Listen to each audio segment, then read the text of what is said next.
جی ناظرین، اس وقت ہم ہار روڈ پر موجود ہیں. انجمن تاجران ہار روڈ کے وائس چیئرمین مولوی خلیل اقبال صاحب ہمارے ساتھ موجود ہیں. آئیے ان سے جانتے ہیں کہ سی پیک اور جو میٹرو اور ٹرین کا منصوبہ چل رہا ہے یہ پاکستان کو کس نظر سے دیکھ رہے ہیں کہ پاکستان میں ترقی کا ایک نیا دور شروع ہوگا کہ نہیں؟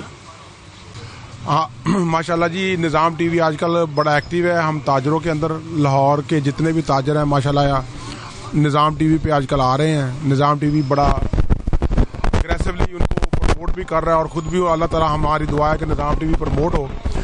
یہ جو سی پیک کا منصوبہ ہے ماشاء اللہ پاکستان کے لیے یہ میں سمجھتا ہوں بہت ضروری ہے. اور ساتھ میں یہ اورنج ٹرین فی الحال تو ہمیں گرد و غبار میں ڈبویا ہوا ہے. اگر یہ بن گیا تو ہمارے لیے بہت بہتر ہے.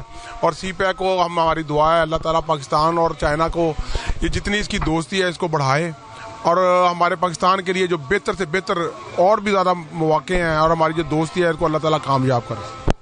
جی ناظرین، یہ تھا مولوی خلیل اقبال جن کا کہنا تھا کہ سی پیک پاکستان کے لیے ایک بہت ہی سود مند ثابت ہوگا اور انشاءاللہ پاکستان میں ترقی کا ایک نیا دورہ شروع ہوگا.